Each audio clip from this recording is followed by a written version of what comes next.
This is going to sound completely insane. I've been sitting on my phone for the past few hours trying to decide if I should even share this. The idea of it is so absurd I can barely wrap my head around it. But, if anything, I need to have some record of this experience if things take a turn for the worst. And they're starting to look pretty bad. It all started about a month ago. For some context, I live with my roommate in a small flat in Washington, D.C. I'm not home a whole lot because my job requires me to work upwards of 70 hours a week. I came home one night after a harrowing day of work. It was pretty late and I thought, my roommate was already in bed. I was fully prepared to do my nightly routine and hop right into bed. I unlocked the door to my apartment, set my keys on the kitchen counter and opened the fridge to scarf down some leftovers from the day prior. I turned my back from the kitchen counter for not even a minute as I rummaged through the fridge, scouring each shelf for my Tupperware container of taco meat. Upon finally finding it, I turned back around to head towards the microwave and heat it up. But something caught my eye. There were now 2 sets of keys on the kitchen counter. No, that's not right, I thought to myself. I knew I had just put my keys on the empty kitchen counter. So how could another set have magically appeared? Was I so tired I was seeing double? I rubbed my eyes but the replica keys remained, still next to mine, clear as day. I tried to rationalize it immediately. I'm a logical guy. I can always find an explanation for even the most absurd phenomena. I knew I didn't have any spare keys, despite my mother's constant insistence that I made copies just in case. So how could another keychain, identical to the one I own nonetheless, materialize next to mine in an instant? I figured my roommate had crept in behind me and placed his keys on the table next to mine. I was probably so exhausted I hadn't even heard him come in. Though this explanation made the most amount of sense, upon further inspection, I realized the keys were an exact replica of mine. Right down to the Charmander keychain I had since I was a teenager. There were keys on this mysterious replica that I knew for a fact my roommate couldn't have had. For instance, I saw keys to offices in the building I worked at. The keys were even positioned the same way I had set them down. It looked as if someone had copied the exact placement of my keys and pasted it directly beside them on the counter. It was utterly impossible. But again, I insist that I was not an irrational man. Not then, at least. I knew this had to be some kind of prank. My roommate and I weren't close. He was a pretty peculiar guy with interests that differed from mine. We didn't interact much besides the occasional cordial greeting. But I never would have expected him to be smart enough to play a prank like this. It was odd, even for him. I continued to reason away, coming up with any plausible explanation for the duplication of my keys as I ate my dinner in silence and headed to bed.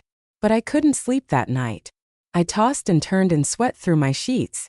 I had known in my gut something wasn't right. But I had ignored it, for the sake of my own sanity. The next morning the cloned keys were gone. Only 1 pair remained on the kitchen counter. I breathed a sigh of relief, chalking it up to me being so sleep-deprived that I was imagining things. Boy, was I wrong. After about 2 weeks, I had honestly almost completely forgotten about the whole incident. That was until it happened again. This time I had just gotten out of the shower on my one day off. It was Saturday and I had decided to go for a quick run around the city for some exercise. I had arrived back at my apartment and taken my AirPods out to jump in the shower. I placed them on my dresser without a second thought before gravitating towards the bathroom to do my thing. About 15 minutes later, I leisurely made my way out of the bathroom, heading towards my dresser to throw on a pair of shorts and a t-shirt when I saw it. 2 AirPod cases lay before me, one right where I had left it, and a duplicate right beside it. I had to bite back a scream. Where had the other case come from? How could I even discern the difference between the two? Which one belonged to me?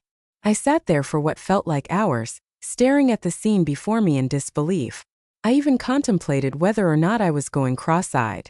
I imagined the horror of beginning to see double of singular objects. I eventually tentatively reached a hand out to touch one of the cases to prove this theory. But I felt it in my hand. I felt them both in my hands.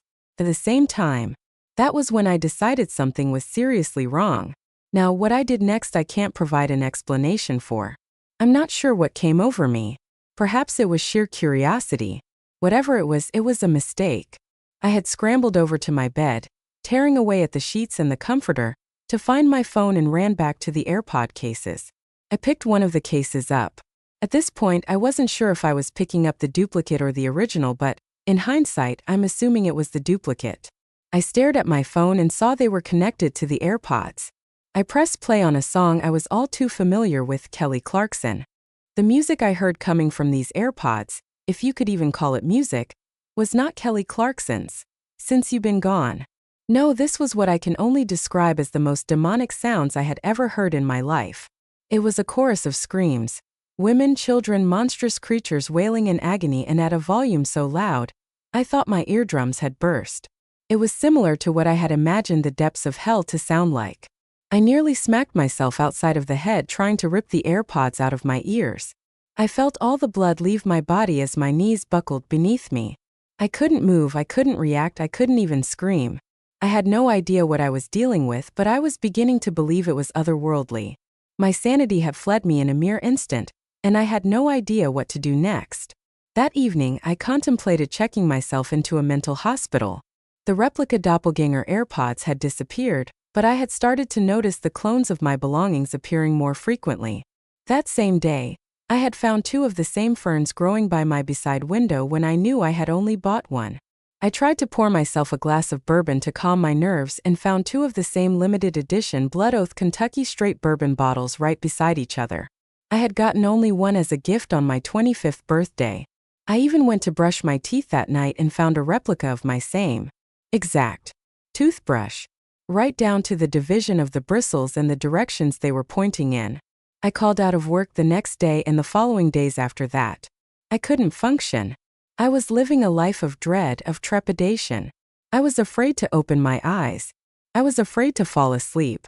I felt as if I were going insane. But nothing could have prepared me for what happened tonight. I was holed up in the corner of my room sitting at my desk making a list of things that had duplicated themselves only to disappear in an instant. Throughout the course of the week, I had my laptop, my dresser, my picture frames, my pillows, and even my window duplicate themselves on more than one occasion. It had gotten to the point of being nearly inconvenient if not inconceivably terrifying, specifically when my dresser had cloned itself right in front of the doorway to my bathroom. I hadn't had any contact with the outside world since the AirPod incident. Hadn't seen or spoken to a human being in fear of them seeing through my veiled mental deterioration. I hadn't eaten or slept. I knew I would die if I kept living like this. At one point, I heard the front door of my apartment swing open followed by the muffled humming of my roommate as he made his way to his room. I knew he was my only chance at survival. He was the only other person I could cling to, that I could use as some token of normalcy. Someone to keep me grounded. I ran to my bedroom door and flung it open. I raced to the kitchen and caught him just before he had laid a hand on his bedroom door. I was panting like a marathon runner and probably sweating like one too, but I didn't care. I didn't care about my appearance anymore, about how crazy I looked or about how crazy I was about to sound to him. I just needed someone to confide in. "Hey man, what's going on?"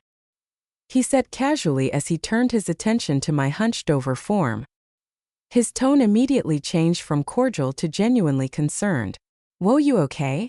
I gasped, struggling to get the words out. "I have to talk to you about something. Something that's been going on here." Whoa. All right.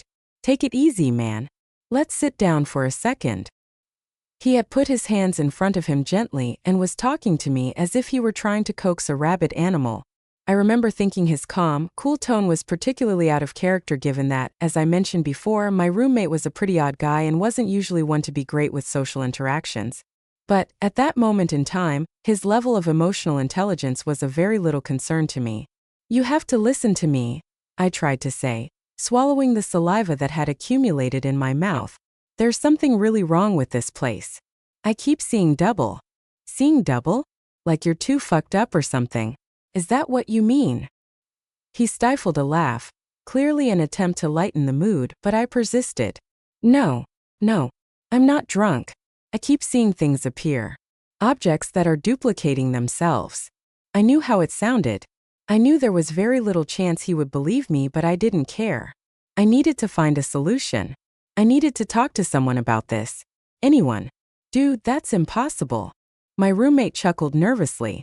"Are you sure you're not just having some eye problems or something?" No, You're not listening to me. I was growing more and more agitated by the second. I can feel them too. The replicated objects. They're physically there. You have to understand. Suddenly. So suddenly I saw something from behind my roommate. From behind his form. I saw movement. I know I did. I saw a figure. It was peeking at me from inside of his open bedroom door.